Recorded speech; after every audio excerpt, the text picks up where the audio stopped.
We are people. That's the beautiful thing. We can choose. We are creative. We are imaginative. We know how to feed ourselves. We know how to have a forestry that respects the right of the forest to still be a forest. But we don't do that because we think it's not profitable or too slow or not efficient. And that's what we have to change.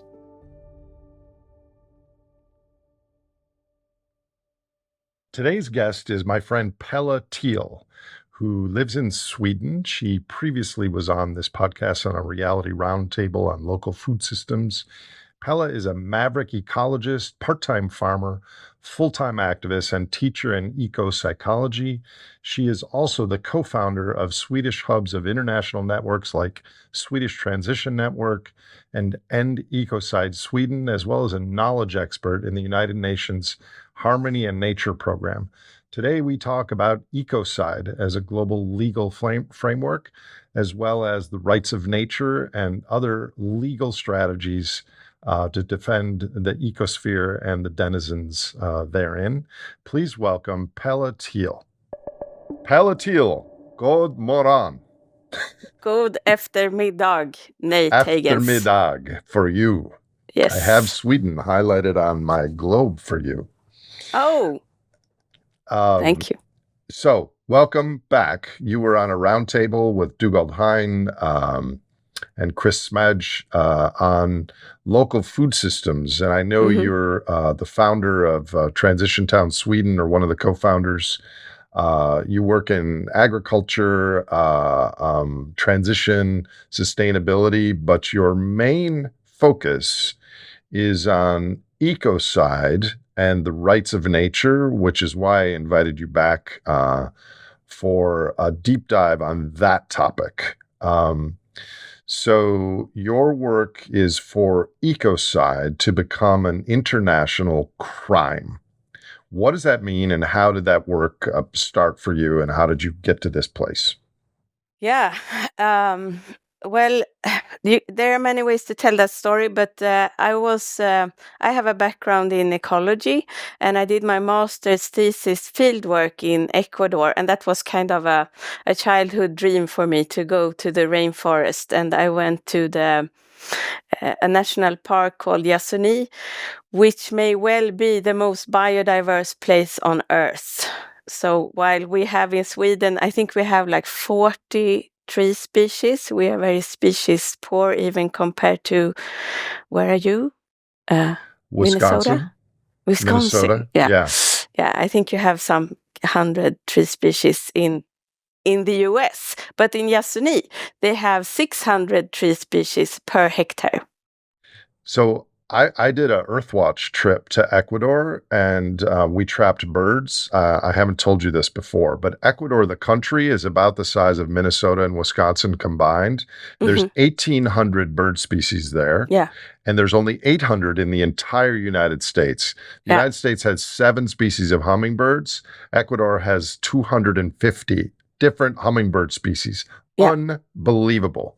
Please it's orders continue. Of magnitude different. Yeah.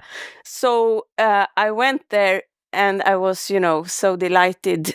And it's a long journey. You go with a bus, and then with a car, and then with a motorboat, and then with a canoe. And when you get there, you find these huge signs with the shell on them and chevron.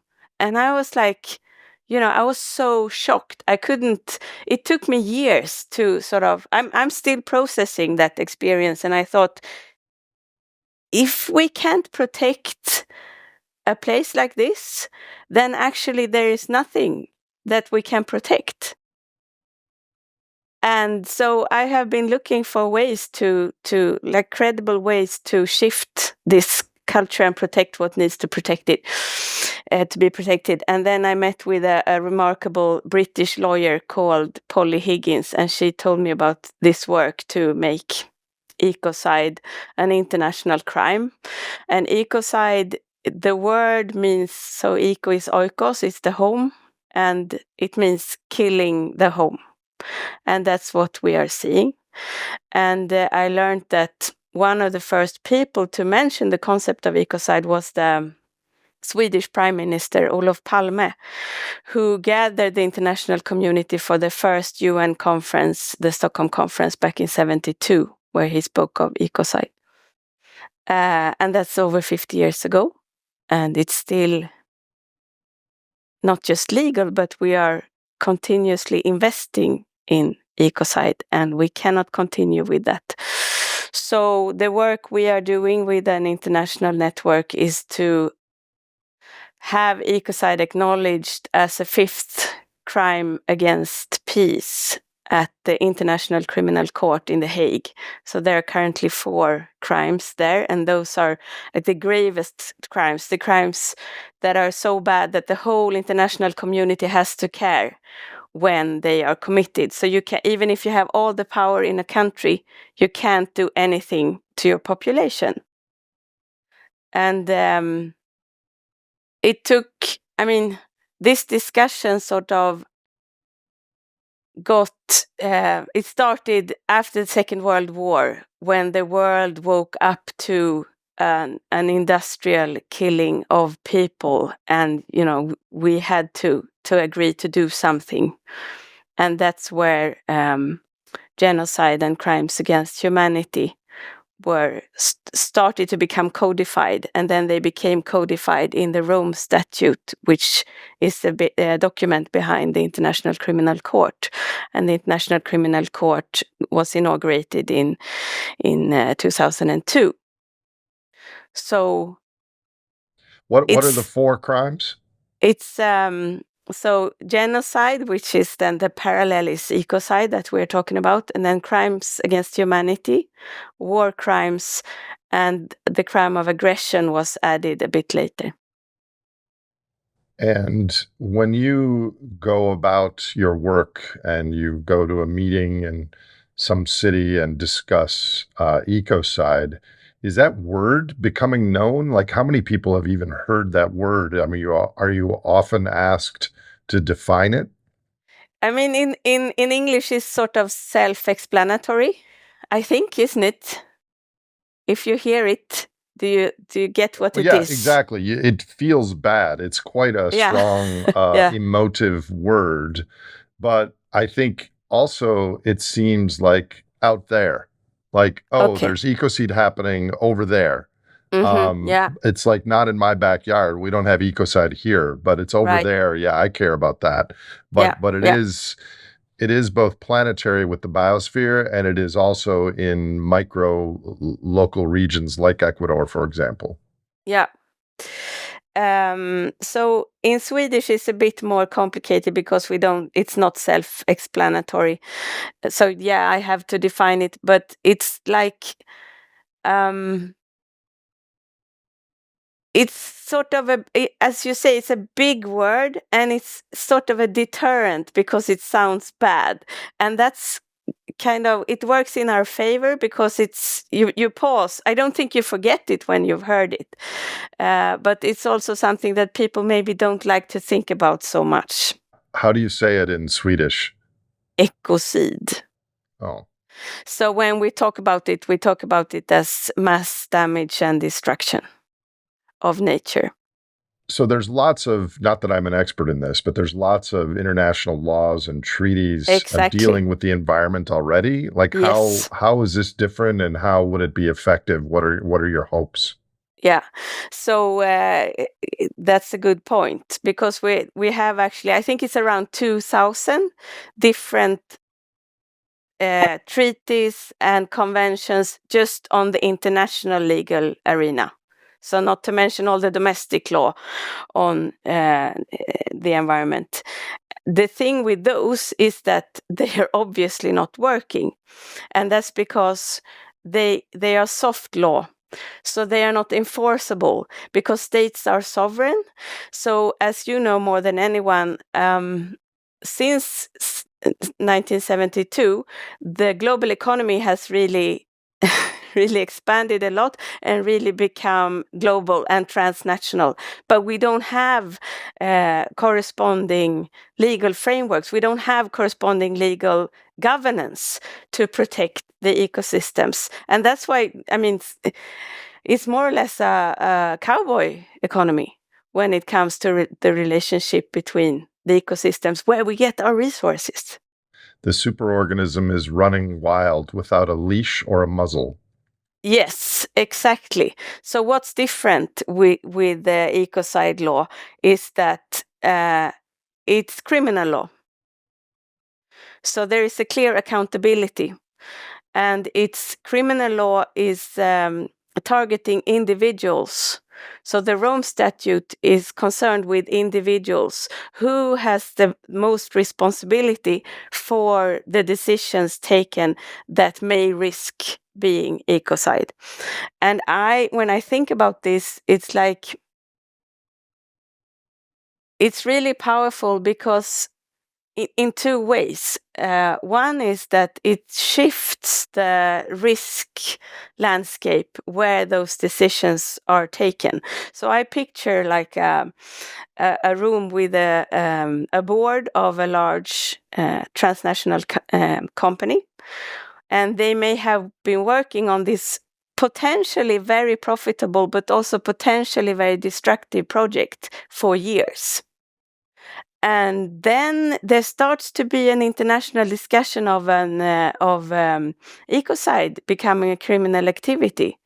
And then suddenly, because you may be let's pretend that you are the CEO of that company, and your daughter is now sitting in front of the city hall every Friday saying that, you are wrecking my future.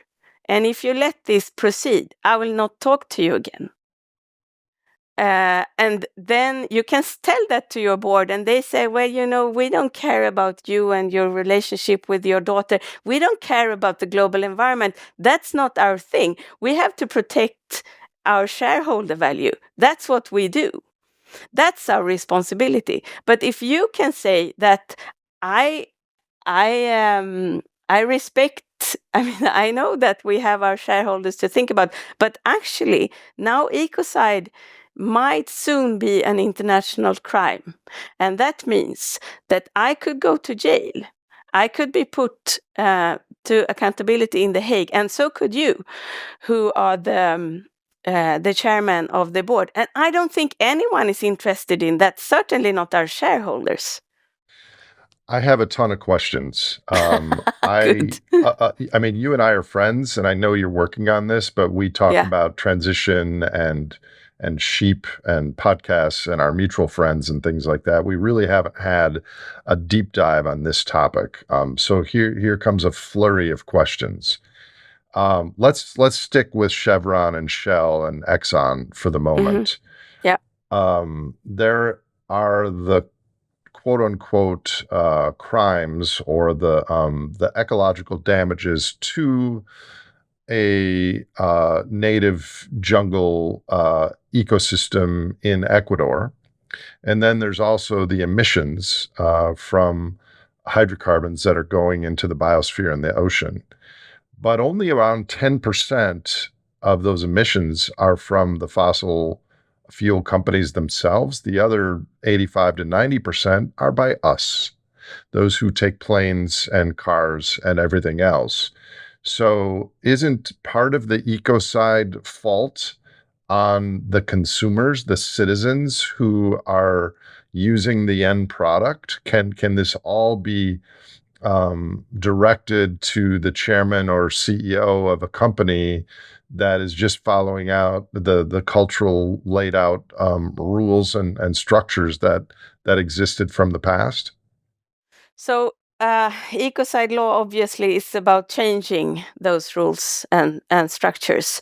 And I think that we have wasted decades by focusing on the end product of fossil fuel extraction, like emissions, which is sort of the wrong end to start with. That's where it's already becoming waste. And we know if we are continuing to dig up hydrocarbons, and if we are continuing to explore new ways of digging up hydrocarbons, those will turn into emissions. So in a way, I think like ecocide law is targeting this problem from a systemic viewpoint, saying that we have to start where this problem is emanating from.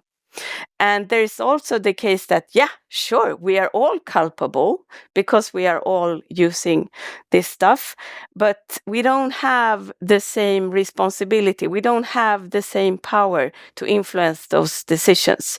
And there is a whole ecosystem of things that has to happen before you open a new coal mine, for example, or before you go exploring for new oil in the Barents Sea or something. You have to have insurance to do that. You have to have funding to do that. And if you ask a bank, for example, how come that you are still using my pension funds to dig for fossil fuels, which we all know is putting all our collective future in danger? And they will just say, well, it's profitable and it's not illegal. But when this starts to possibly become illegal, then you'll just shift the whole system in a more healthy direction.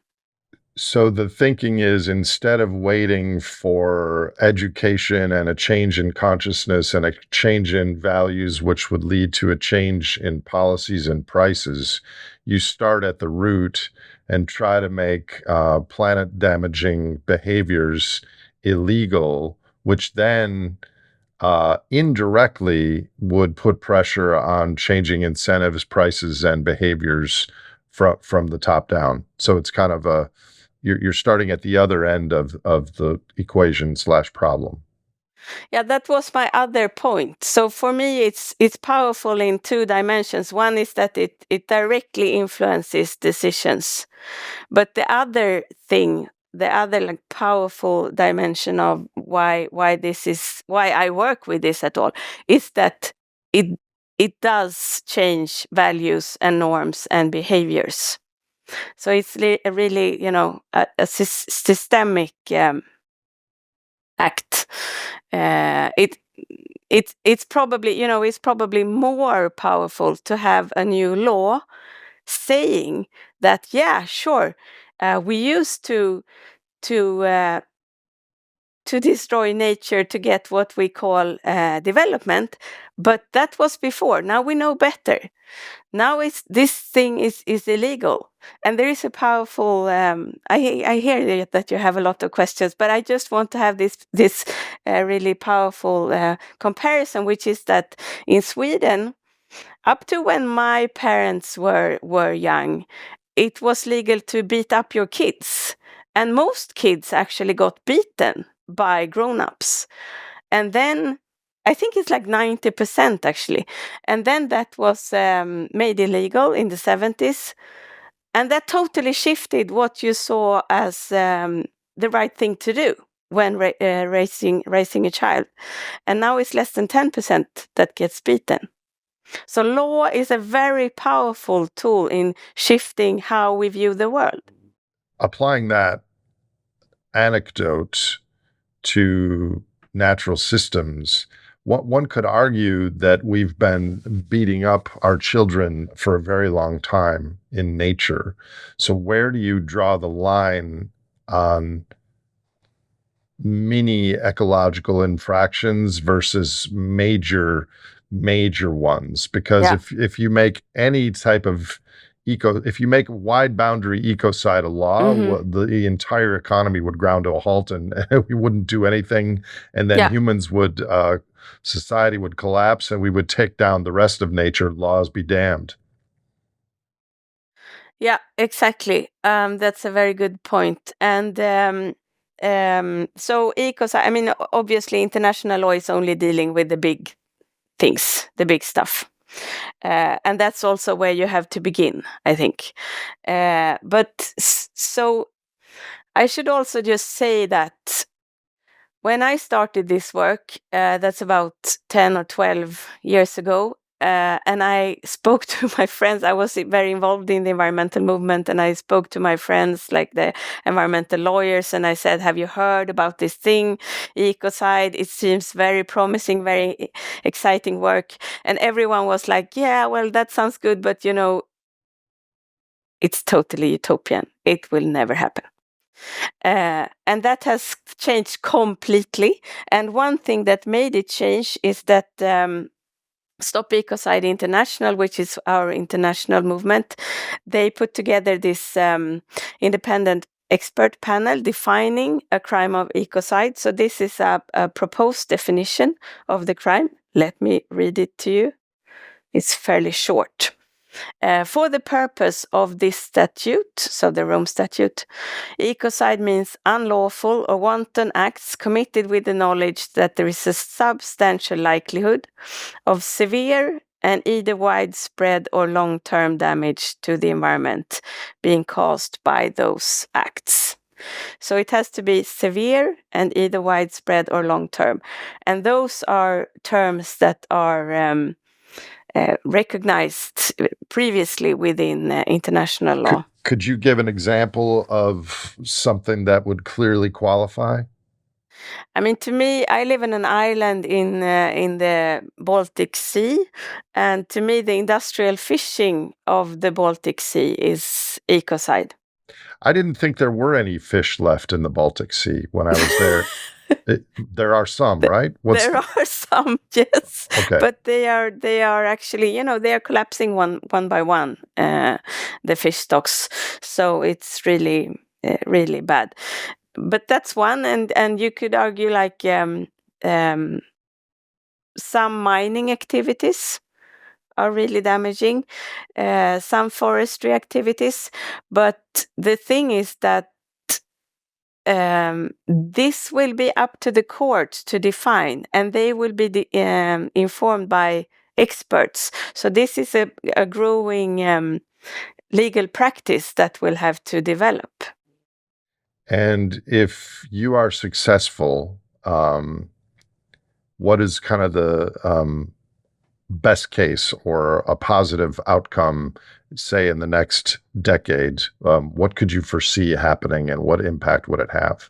I actually think that it has an impact already. I mean, let me just say that it's amazing to speak today, because the last 2 weeks has been phenomenal.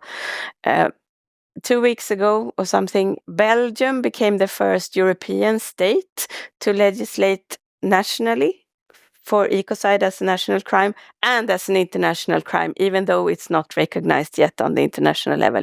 Last week, the European Union, they adopted their new environmental crime directive, where they have ecocide level crimes in it. And I have been gathering the faith communities internationally for faith for ecocide law. And last week also at the yearly summit in the United Nations Environmental Program, the Muslim world, they released a new report called Al-Mizan, means balance, a covenant for the earth, where they also say that ecocide should be a crime on par with genocide. And another thing, actually, in Sweden here, we have been working to get business behind this initiative, because we think that, business people, they also care about nature. But as long as it's legal for someone to destroy ecosystems, that will mean that to have a conscious and a careful, a respectful business will be more difficult. So we had 6 CEOs in an article telling the Swedish government that please get behind this initiative, and please, other corporations also support ecocide as a crime. So it's moving very, very fast. And you gave me a 10-year time frame. And so it could be actually that at the Assembly of the State Parties of the ICC, they gather every year in December, it could be that it becomes formally put on the table this year. I think it would be good if it was, some time before that happened, but it will probably happen within 5 years. And this discussion is already changing, the discussion internationally. So I definitely hope within 10 years that it's becoming recognized international law, and that there is also, supporting bodies and institutions to really get it implemented. So before I had 4 questions, now I have 7. Let me start with a comment. You were at my presentation at Norgen, and I did point out that humans wear different hats, and we want to be good stewards of the earth hat. We want to have a good life and a family and a community, and also we need to make incomes for our jobs. And so you point out that even these CEOs care about the environment and the earth. They do. However, they are the most constrained because of what you said earlier, their shareholders. The superorganism is such that if one CEO, if he or she does the right thing for nature, the corporate structure will just kick them out of the organism and replace it with someone else. Yeah. So let me ask you this. Human rights and a lot of environmental laws were adopted and taken seriously just in the last century or so. That correlates with this huge energy abundance. My friend Wes Jackson has a quote, leisure is a great enabler of virtue. So do you think the idea of ecocide and the resulting laws that would ensue can only come about during a period of energy and economic abundance, or will something like a great simplification shake the foundation of these international laws past the point where they can be effective? Or how do you marry those two trajectories? There are 2 ways to answer that question. I think that many cultures, most human cultures have had laws that protect their living the living systems that they are part of, because we recognize that it's so important. So, for example, if you fish in a river, there will be rules to protect the fish in the river. And that's what we have lost in our culture. But having the type of international institutions that the International Criminal Court is, I think, those are probably, they will go very early in a great simplification. But for me, the work I do is about, trying to prepare us all and our worldviews to what you call a post-tragic position. And a lot of the, we have to protect nature stuff. That discussion can't be had. Like where you were at talking at Norgen, if you would talk about protecting nature is one thing, but talk about ecocide becoming an international crime, that sort of is more on that level of understanding. So you can, it's kind of a Trojan horse for another way of relating to the world, I think. Even if the International Criminal Court may not be the institution that enforces it in the long term. Who would enforce it? You and I. You and I would enforce ecocide law. People will have to be the stewards. People will have to be the guardians of their landscapes, as they have always been. So is your hope that there will be a macro and a micro versions of ecocide, like in the island and the archipelago where you live, to have a version of ecocide law that applies to the rivers and the Baltic Sea and the forest? There already are those. Where I live, it's called the DNR, the Department of Natural Resources, and there are guidelines on hunting and fishing and forest lands and things like that. You just are talking about something stronger? So, that's really revealing what you said, the Department of Natural Resources. Yeah.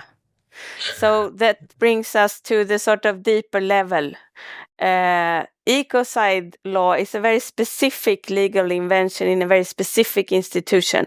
But the work that I like most is the deeper work, which is that we think about, in our culture, we think about nature as object, as resource, as property.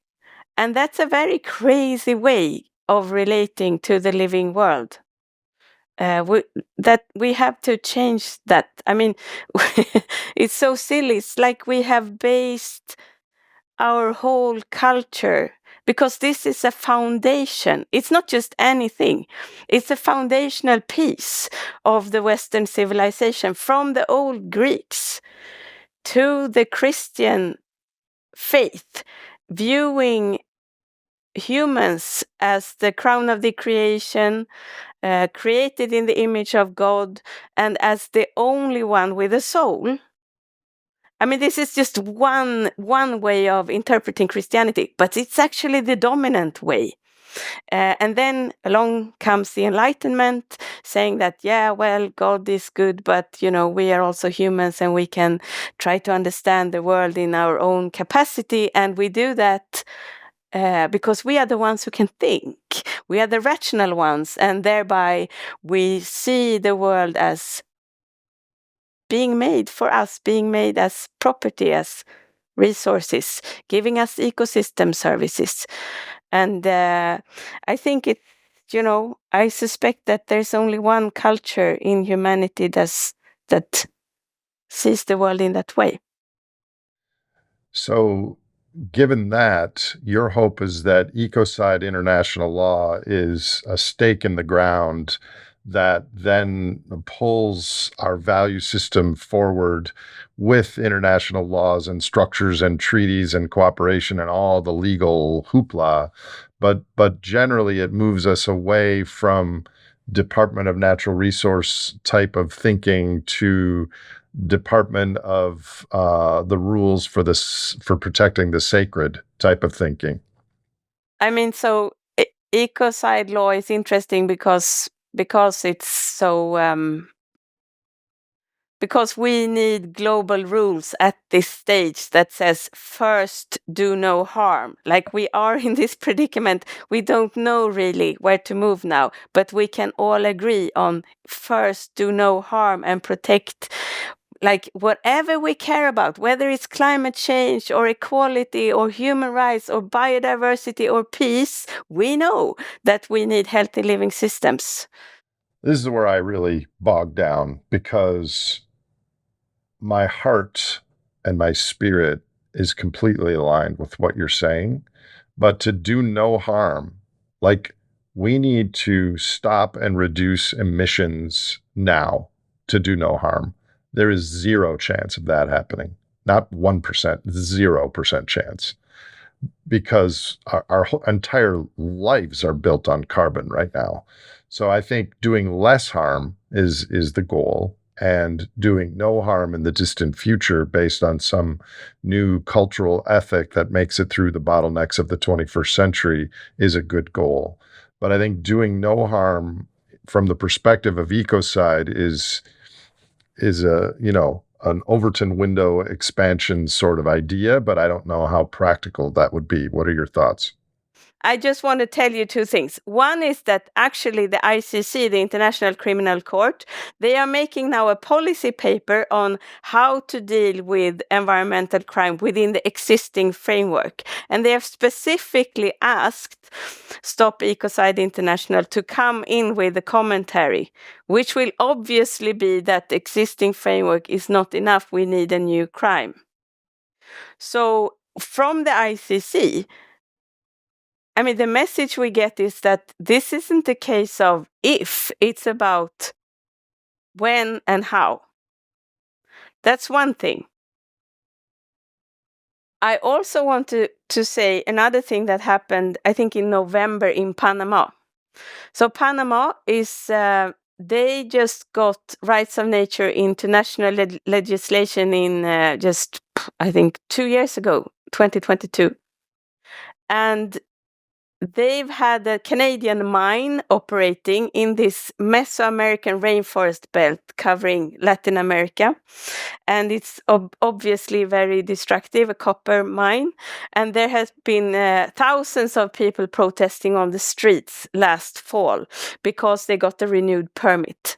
And then what happened was that the Supreme Court of Panama, they took up the case, and they specifically said that since this project is violating the rights of nature, we cannot extend this permit. You have to close the mine. And this is not any mine. It stands for 1% of the global copper exploitation, 5% of the Panamanian GDP. It's not a small thing. It's not a small decision. So I think it's actually showing its teeth.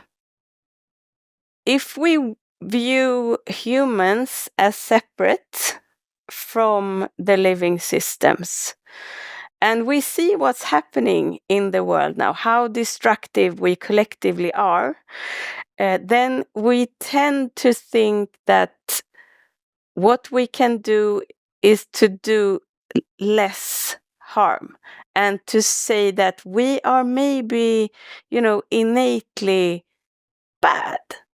We become a bit misanthropic. And I love people. And I think that people are a part of a living whole. So it's not so much about, like fulfilling human needs. That's not innately harmful, because we are part of something. But if you start having the discussion that maybe not just doing less harm, but actually see, okay, how can we as being part of this living whole also make it more healthy, more beautiful? How can we do good instead? Because I think as soon as you start, saying that, oh, well, it looks like we're very harmful, we should do less harm, we should shrink our footprints, we should really do very little. And that's not engaging. You don't bring people with you from that point of view. So instead start to think like, how can we act to make the ecosystems that we inhabit become more flourishing because we are there? Like how would we fulfill human needs by making the living world a more beautiful place? Which is more complex, but not impossible at all. And how would we do that? I know that you have had guests, amazing guests on regenerative agriculture, and that's how I see that as key. Like all kinds of regenerative practices. I brought this picture that I love. This is the Donella Meadows leverage points. I think you recognize them.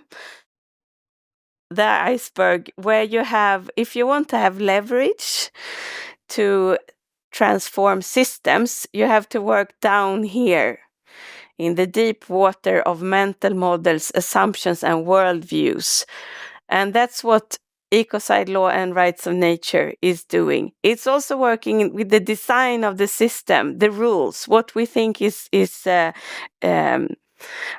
right and wrong, and what's prohibited or not, which is also powerful leverage. And this is about the governance part. So here's the worldview, here's the governance, and here is the practice. And we have to shift all of this. But if we start with down here, with the worldview and with the rules, we will have a lot of leverage then to change the practice. Because I think, we are people. That's the beautiful thing. We can choose. We are creative. We are imaginative. We know how to feed ourselves. We know how to have a forestry that respects the right of the forest to still be a forest. But we don't do that because we think it's not profitable or too slow or not efficient. And that's what we have to change. Like the case of industrial fishing in the Baltic, that fish it's I think it's basically like 25 fishing vessels taking the fish, feeding it to minks. This little, the little martens that you make fur of. Yeah. And salmon that you will then feed to people. Instead of having living fisheries, like outside of here, you don't have, like the last fisherman is now 83 and he's retiring.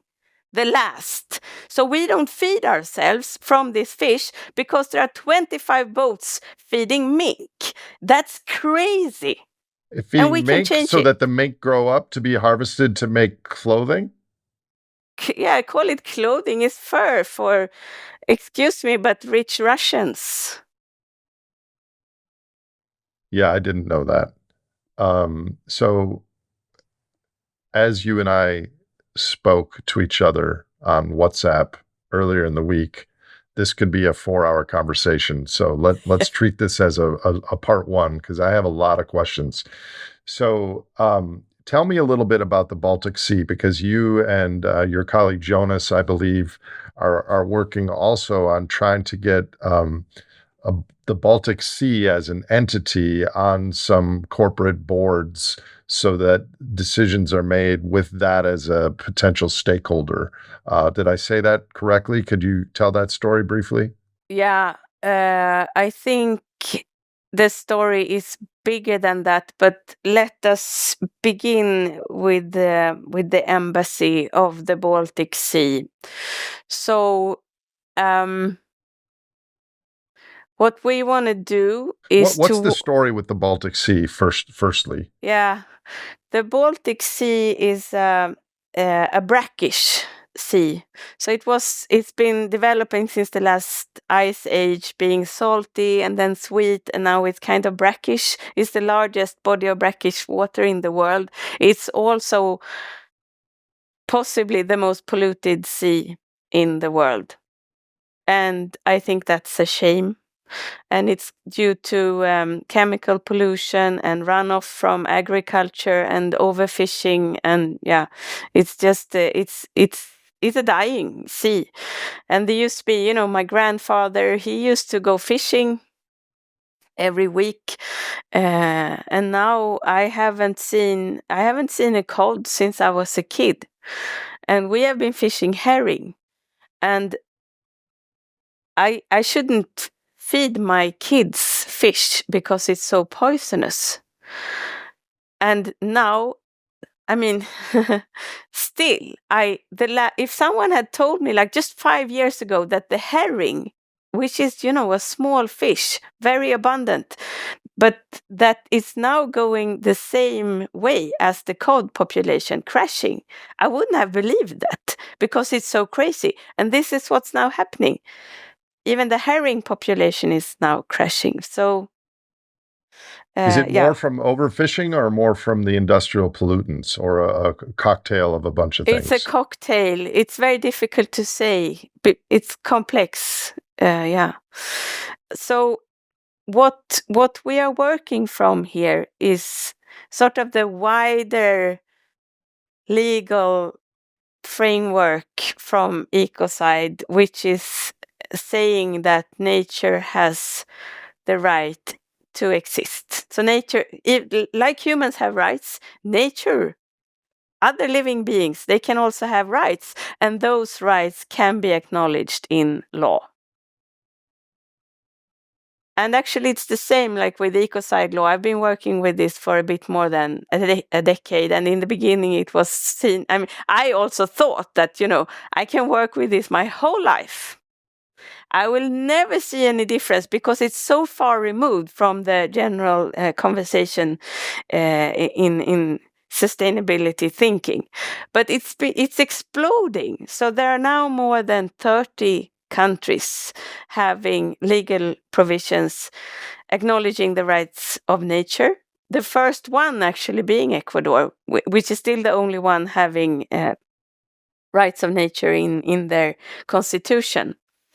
But Sweden is a country with very old institutions, and it feels like, I mean, yes, we are seen as a forerunner in sustainability. That picture is now eroding, sadly, and it feels very, even I think that it will take a long time to get rights of nature acknowledged. So we are sort of skipping that step and saying that if nature would have a voice in human society, it needs representation. So it needs someone. We can't bring the Baltic Sea into a court or into rooms where decisions are made. So it needs someone to represent it. The herring needs someone to speak for it. And if you have a transnational setting, a regional setting, then how do you do that? Well, you have embassies. So we want to create an embassy for the Baltic. Even though you and I and a lot of people listening to this podcast hear the voices of the oceans and the seas and the forests and the dolphins and the other creatures, they are silent in the courtrooms. So who specifically would represent the Baltic Sea? Lawyers or citizen activists, or how will their voices be heard in a courtroom? In this case, there is no legal provisions, and as I said, I think there will probably be a decade or more before that exists. I don't know. I don't want to be weak in faith, but to be realistic. So this is like maybe it's just a game. Like maybe we take it seriously that as human beings, we always live according to narratives. Like one narrative is money, for example.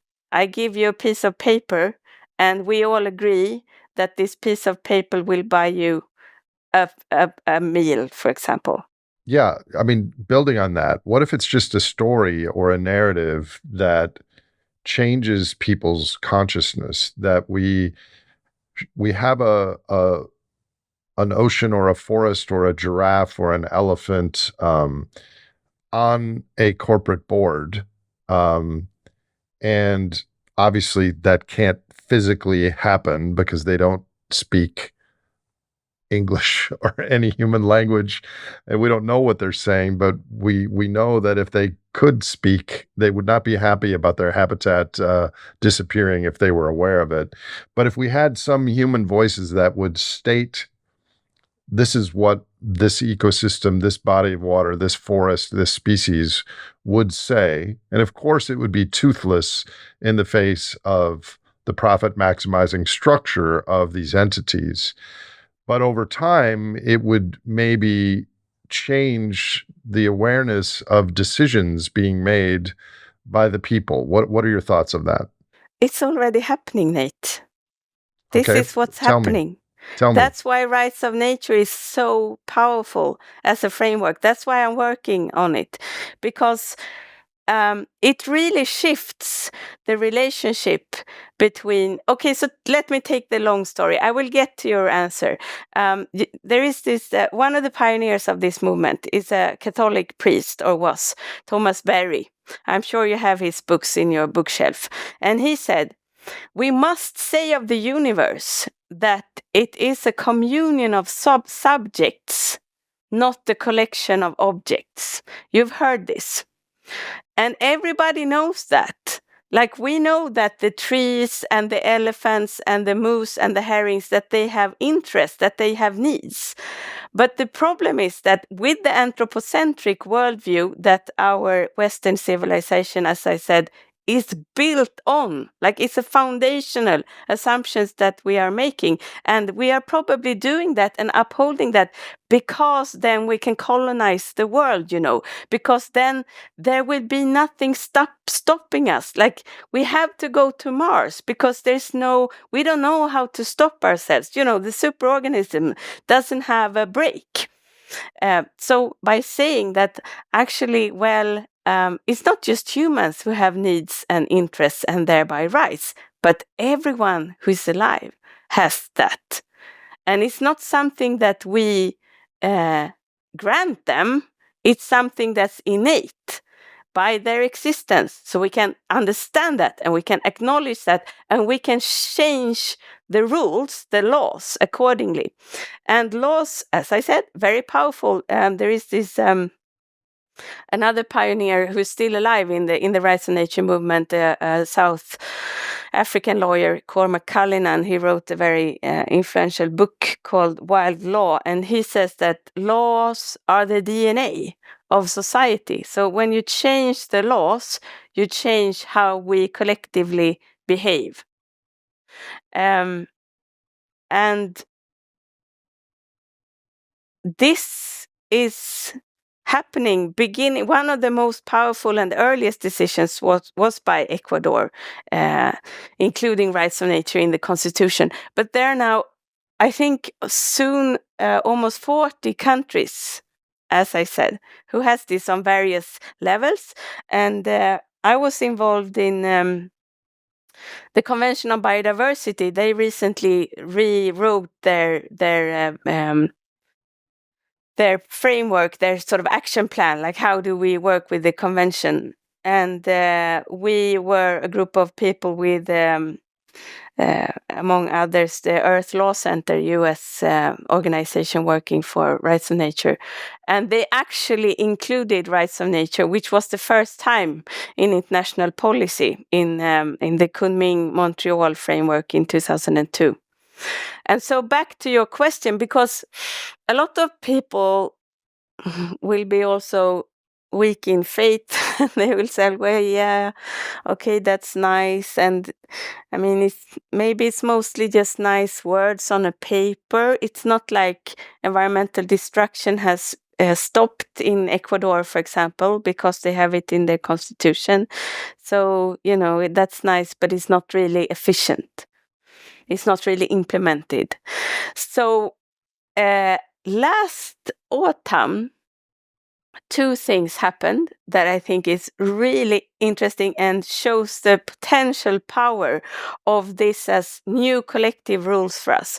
One is from Ecuador, where there was a referendum actually on oil drilling in Yasuní, a public referendum, where 59%, so a clear majority, voted to end oil drilling in Yasuní. And I don't think that would have happened if you didn't have the strength of something else than just being nice to nature because we need it. And obviously, Ecuador is a country with strong indigenous populations. So this is an idea and a movement that is inspired by and informed by and largely driven by indigenous populations. But is that a central part of the story, that it has to be coupled with indigenous populations, and that pulse of sacred devotion to the land is important in making these things happen, or can they happen in other areas too? That's the thing, I think. I don't think it would have happened, or it wouldn't have developed now without being informed by indigenous populations. But the beauty with rights of nature is that it sort of carries that cosmovision that you will find with indigenous populations, that humans are part of a larger whole, and you have to respect that larger whole. But it's kind of is a bridge between that understanding and Western institutions, Western legal institutions, laws and courts, who don't have a problem at all recognizing that a lake or a river or a forest can be a legal person, as well as a corporation, which is just a fiction, can also be a legal person. So it's like very a practical tool in that sense. So do you think that rights of nature, if they were truly adopted, but they are truly adopted. That's are truly adopted in Ecuador. In Ecuador and in other countries. Okay, tell your question and I will give you another example. Well, I'm just wondering if they're held to the same standards as human rights, in a world where the dominant culture holds humans over the rest of of the planet, as you explained earlier. What happens when human rights and the rights of nature come into conflict? So Thomas Berry would say that human rights are a subset of rights of nature. And you and I know that there is no chance to uphold human rights if we don't respect the rights of nature, because we are totally dependent on healthy ecosystems.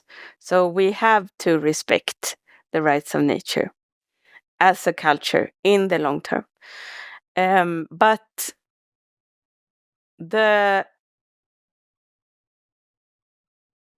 of course, I mean, this doesn't make anything simple. It just recognizes the complexity of being alive in a living whole. And we are, as a culture, we are deaf. We are autistic in relationship to the living systems that we are a part of, and then we will destroy them. And that's bad. And so to me, this is kind of a moment of atonement. And if you take that word, atonement, and you put in some space in it, it becomes at-one-ment.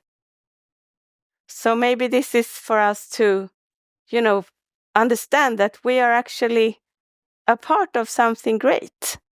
There's one living community on the planet. When you were on the roundtable a few months ago, I think you said something to the effect of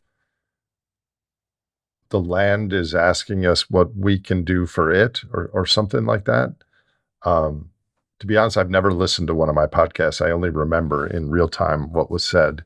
Can you refresh my memory what you said? Because I recall it being quite beautiful.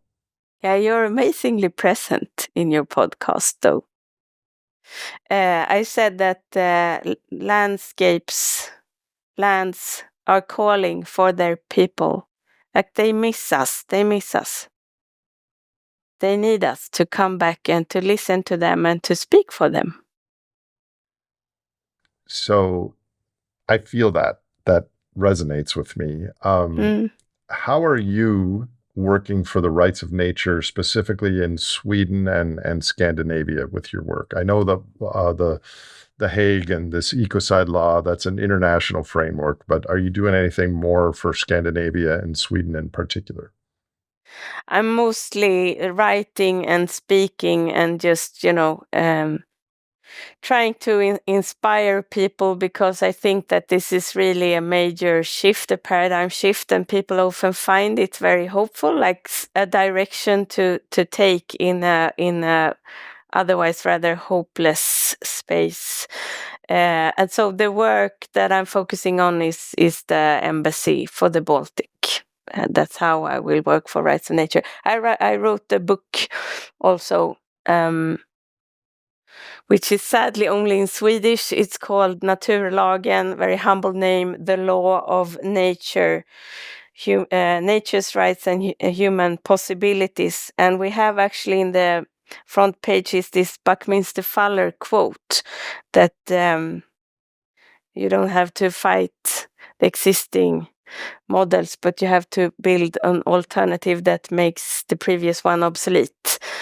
And I think that's really what we have to do, because there is the predicament and the great simplification. And I think, I actually played with words a bit before this conversation, and so I think that the great simplification is also a great complexification, like recognizing that we live in a complex world, because the living world is really complex. And then also how you work for changing society also becomes maybe another, that sometimes you can think that major change is more difficult than small change, and I'm not sure that's true. That's not how living systems work. So on your bio, on your website, the very first thing that is said about you is that you are a maverick ecologist. And I'm guessing our listeners and viewers have a sense of the reality of that. But could you maybe describe why you are described that way? What does that mean to you? I think it's a great word, maverick. We don't have it in Swedish.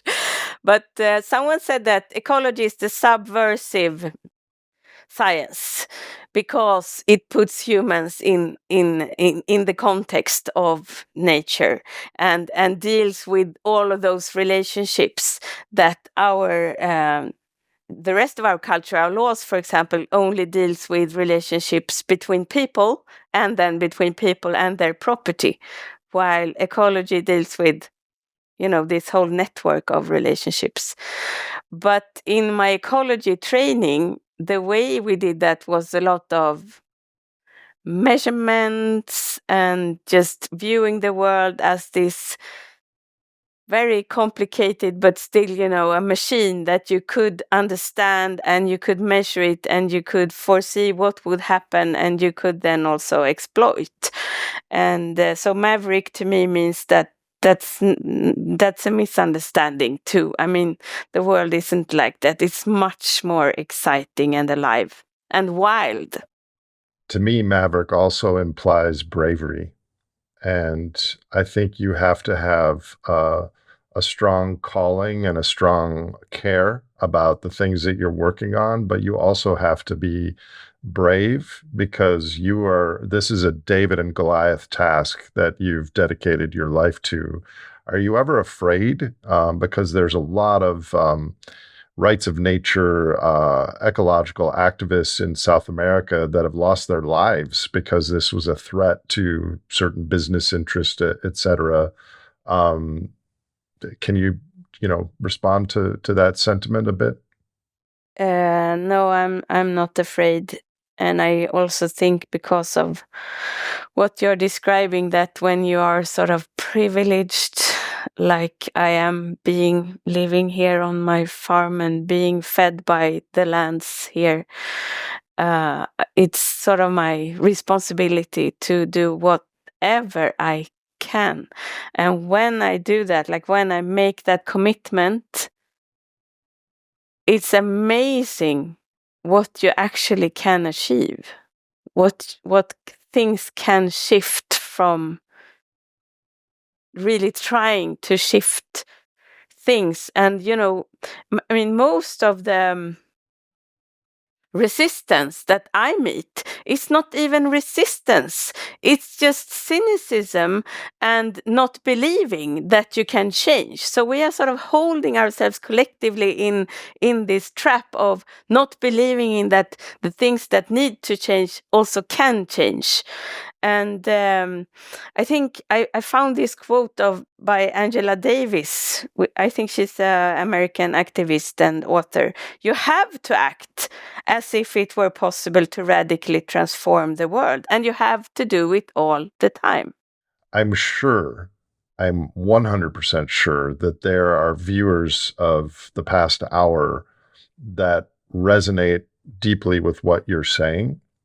So what advice would you give them to take a step towards acting in alignment with the things that you've been describing? Any personal practices or advice or recommendations? I think actually just get out, spend time, even if it's like 2 minutes every day. Get out into somewhere where Mother Nature is more visible, more that you can sense her more, even if you are in a city.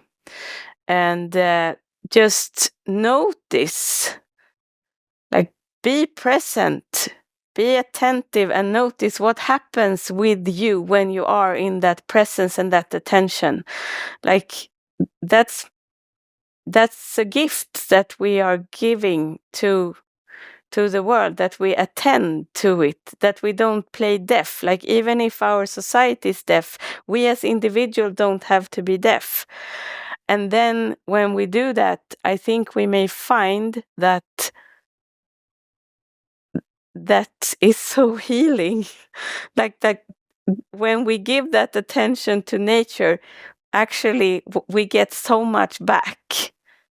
And again, I mean, to quote an American indigenous author, Robin Wall Kimmerer, she's saying that, like, when you don't just care for nature, but understand that nature also care for you, that develops your care to a sacred bond. And I think we need that sacred bond, like, to attend to those relationships as a practice, because it's also, it's difficult to be present like that. It's not easy. It sounds easy when I say it, but it's not easy. It's a practice. And just to nurture that sense of wonder and awe. I hear you and I understand you. And I also will say that you live in a very privileged spot to elicit those feelings in yourself. Because I visited you on your farm, and the little daily walk you take is one of the most stunning landscapes I've ever been on in my life. So it's no wonder you have a reverence, because you have a cathedral out your back door there in northern Sweden. What about young people that are learning about the ecocide that is slow motion happened before they were born, becoming aware of all this and the magnitude of what we face, but they're in their late teens or mid-20s? What would you say to those young humans? I mean, it would be the same advice, actually, and adding that, like, when you do that, and I fully agree, I mean, and that's also what keeps me going, is that I have the support from the landscape, that where I can go and renew myself and just keep with my senses.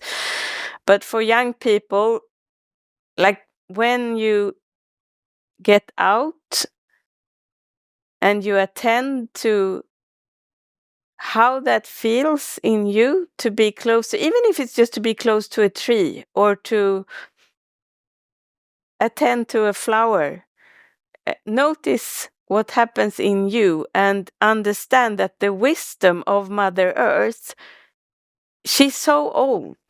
There's so much wisdom there that's larger and greater and deeper than humans have. So to tap into that wisdom and also see what happens with to trust the wisdom from within yourself when you are in touch with the wisdom from Mother Earth. And also to add what Angela Davis said, that actually you have to act as if it were possible, because then it becomes possible. And then you have to actually trust your own sense making and your own capacity. And I really think that, young people, when they do that, they become quite powerful, because then when you do that, you start to see the total craziness that we are living in. And then you put your faith and your hope somewhere else. So with respect to young people, is this awakening or this sense of the spirituality of the sacredness of nature that you were describing, is that something that is a personal epiphany, or is it helpful for young people to find others that feel the same? And is that something that needs to happen in a group? What are your thoughts? Thank you for adding that. Yes, this is not something you do for yourself. I mean, maybe you can. Some people certainly can, but it's much more difficult. So find the others. Absolutely. Even if you have to find them through the internet, find a group that's supporting you. And I suppose you have a community around you where you can find others. Because I actually don't. You're my community, and you live across an ocean. Yeah. I actually don't have too many people locally that feel this way. Well, I don't know about that. Maybe there are a lot of people that feel this way. I just haven't met them. I don't find people that are acting this way locally as much. Yeah. I mean, yeah. I have probably the same. But no, I have a local group, actually. I do. But I would say, for people like myself, and like you, I think we are so humble. We have so small needs. We only want to not feel crazy all the time, isn't it? So because I think, how is it? Is it just me that's crazy, or is it the rest of the world? It's more likely that it's just me. So that's why you have to find people who hold each other in the craziness that you then apparently share, that you understand that the world is so beautiful and so sacred, and it's meant to be, to keep that way. I totally agree. Actually, that is the first step, is if you find enough other people to have you as a person feel that you're not crazy observing and thinking these things, that itself is empowering and enabling you to act in whatever way you see. I don't know if you listened to the podcast I did with Alexa Firmenich a couple months ago. I did. In that podcast, she suggested a practice that I did in India and I've started to do, although I've been sick and only been back for a few weeks. But every day on my hike, I now stop in the same spot. It's my sit spot. And I do that for 10 minutes or so on a log in this little spot. And it's different than just taking a rest on a hike, because now I stop at the same place every time. And I've started to know the different trees and the different species and the birds that frequent the area and the grasses, how they're changing, coming up. And I feel like it's almost like a temple that I'm coexisting with or something. And if you just stop on a hike and look around, that's different than revisiting the same place every single day. Yeah, thank you. I mean, I also lead a 1-year ecopsychology program, and that's actually a practice that we encourage our participants to do. We call it a secret place that you find that's close to home. And for me, I'm terrible. I mean, as you said, I have a daily walk, and I also have a daily practice with the animals that I care for. But I'm terrible with my sit spot practice. I should probably do it more. Pella, if I know you've watched a lot of my podcasts, so you know this question is coming. If you could wave a magic wand and there was no recourse to your status or safety or anything, what is one thing you would do to change human and planetary futures? So I don't care so much about my status or safety. And even if I did, it's easy. And I've already said it. I would make ecocide an international crime. And I have to say two things. So that's one on the sort of global macro level, but I think it has to be coupled by the local micro level, and it's also easy. I would make every school to have a garden. Every school needs to have a garden. And a lot of education can happen in that garden. And none of these things, I mean, it's not even expensive. It's so possible. I don't even need a magic wand. Well, maybe I do, but I wonder how many schools, what percentage of schools have a garden now? Because I like to think of schools having gardens, but maybe it's very few as a percentage of all. I don't know. I think so. Yeah. I think it's so few, and it's fewer who actually also, use and develop it. Imagine what it could be. Like Eden was a garden, wasn't it? Paradise. The word paradise means garden.